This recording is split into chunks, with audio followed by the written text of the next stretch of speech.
All right, so the FAA just rolled out a new drone enforcement program called DETER. And at first glance, I think some people are going to look at this and assume that the agency is somehow going softer on drone violations. But that isn't the right read.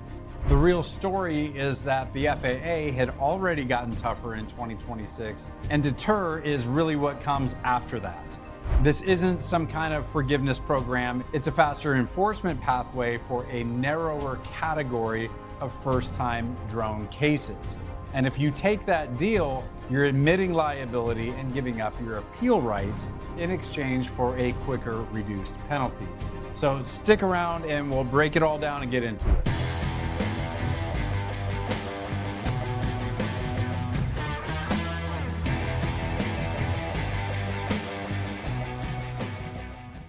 Hey everyone, Jeff Bickley here. So in this video, I want to break down what DETER actually is, who it applies to, and why this matters a whole lot more than just smaller fines. Because the FAA isn't just cleaning up paperwork here, it's building a quicker enforcement process for drone violations. At the same time, it's already taken a harder line overall. Now, to understand why this is important, you really have to start with the baseline, because that's the part I think a lot of people are missing. Before DETER ever showed up, the FAA had already changed its enforcement posture. Back in January, the agency updated its enforcement order to require legal enforcement action when a drone operation endangers the public, violates established airspace restrictions, or furthers another crime. And that's a pretty significant shift because I think a lot of pilots still assume that the FAA's first instinct is education, counseling, or maybe just a slap on the wrist for smaller UAS violations. But the agency is signaling now something entirely different. It's saying that a lot of drone violations have already moved into a more formal enforcement lane, and DETER is a way to move some of those cases through that lane faster, not necessarily more gently. So what exactly is DETER? According to the FAA, DETER stands for Drone Expedited and Targeted Enforcement Response. It's designed for individuals who are first-time violators of UAS provisions, and the FAA says eligible first-time operators can resolve cases through reduced civil penalties or reduced certificate suspensions. But there's a catch, and it's a big one. To get that expedited resolution, you've got to admit liability and waive your right to an appeal. And it goes further than that. If you participate, the notice becomes a finding of violation and counts as a violation history.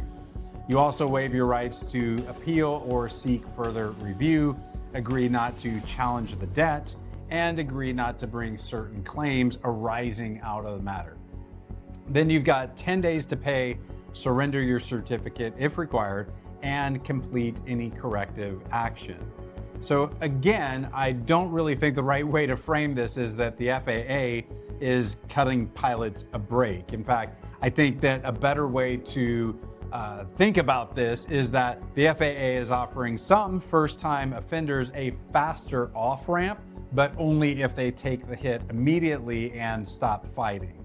So it's not softness, it's swiftness.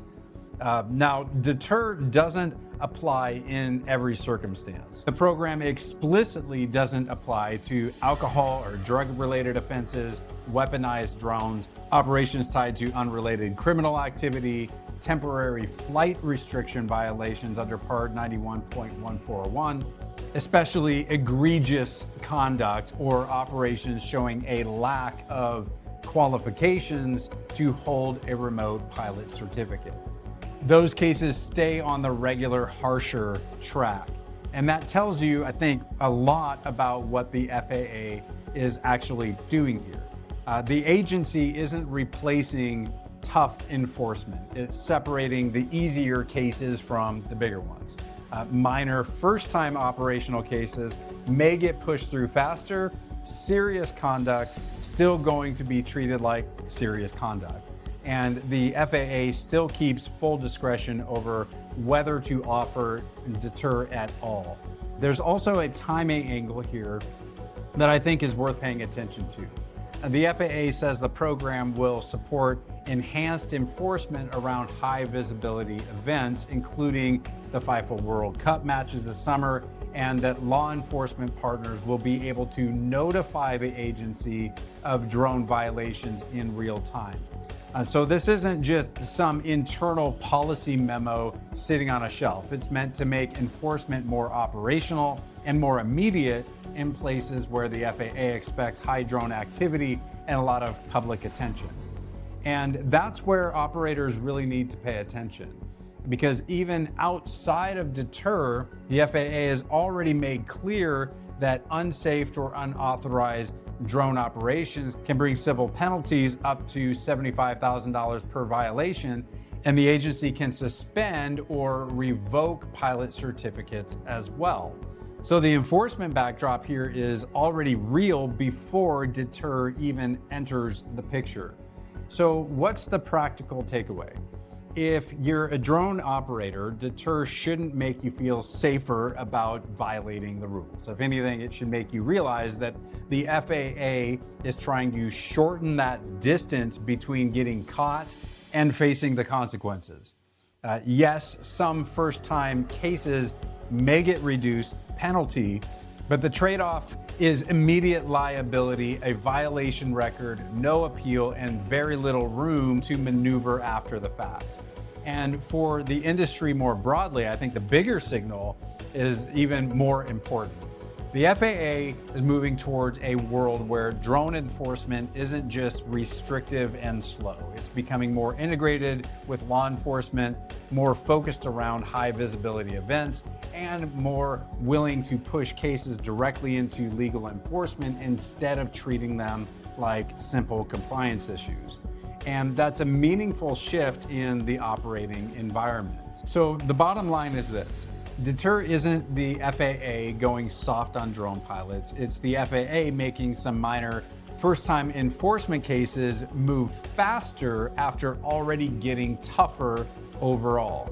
And if you're a drone pilot, that means that the cost of a small mistake may show up a lot faster than you expect.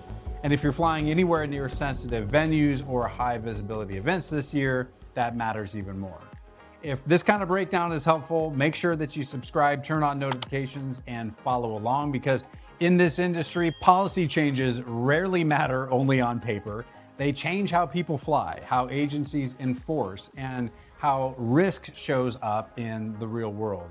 Well, thanks for watching. As always, be safe, fly smart, and keep building.